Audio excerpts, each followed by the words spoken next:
Jas Townsend and Son, we offer many different kinds of hats. Let's take a look at the different kinds of hats we have to offer. One of the popular hats is our inexpensive factory tricorn. They come in a brown with a lighter brown trim and black with a white trim. These are factory made hats. They have a factory type hat liner in them that's sewn in. They're nice and stiff. They're very good hats for starters or civilian kinds of things. These are more of a civilian cut kind of tricorn hat. These are made out of wool felt, and they're a pretty good hat, especially for starters. As we move up in the line, we get to the TH905 tricorn hats. These are wool felt hats, a bit more of a military shape on these things. They have a higher crown or a higher brim on them.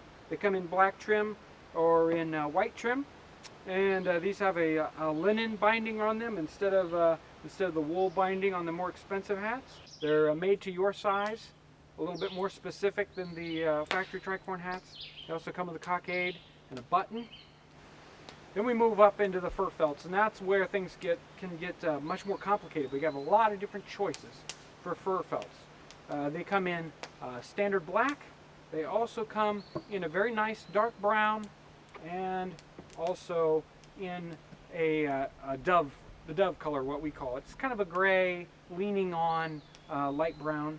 The shades may vary a little bit from time to time, so you have to be aware of that. These also come in different styles. They come in a very high brimmed style where all the sides are the same. There's also the lower brim style, so it shrinks down a little bit, probably an inch or an inch and a half less in brim height. And there's also the military, which is kind of half and half.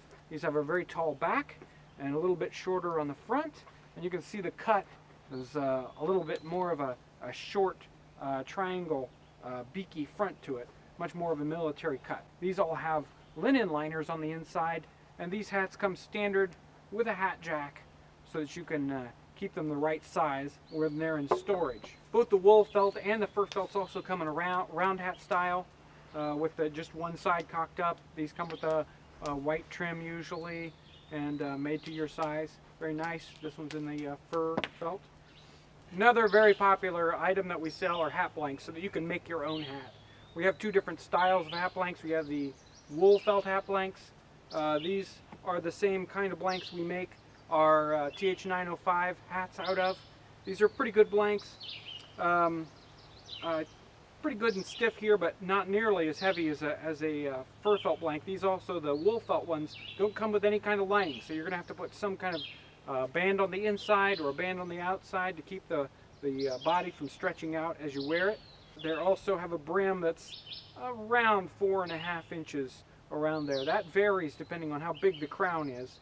The bigger the hat size is, the less brim height or less brim width you're going to have on these hats. So you got to keep that in mind. We also have our fur felt blanks. Our fur felt blanks, much bigger, much stiffer. So they come with a liner already sewn in them, so you don't have to worry about that part. The rule still applies that if you have a very big head size, you're going to have less brim width to work with. These usually have in the vicinity of 5.5 inches, possibly 6 on some of these hats, usually not quite that much brim width to work with, so that you can make a hat that's a little more proper for the period. They usually had quite a bit of brim to work with. Taking care of your hat. One of the things you want to do with these hats are all pretty expensive. You want to keep your hat in the best shape possible for the longest time possible. You need to learn how to take care of your hat right. Don't let your hat get wet. That's probably my #1 rule for anybody. If you let your hat get wet, especially when it's hot out and all that, it will turn into a floppy and shrunken little hat. These hats automatically want to shrink. They're stretched out when they're made, and so when they get wet, they want to return back to home. They want to get it turned into a little tiny hat, and also all the stiffener gets washed out of them. And so you want to make sure your hat stays as dry as possible. If it does get wet, you want to make sure to put your stretcher in the hat right away. If you've got a hat stretcher, or fur felt hats come with a hat stretcher, If you get another hat, you want to make sure to purchase a stretcher. As soon as they get wet, you want to put that stretcher in there, get it to the right size, and carefully set it down and let it dry so that your hat doesn't lose its shape and shrink down right away.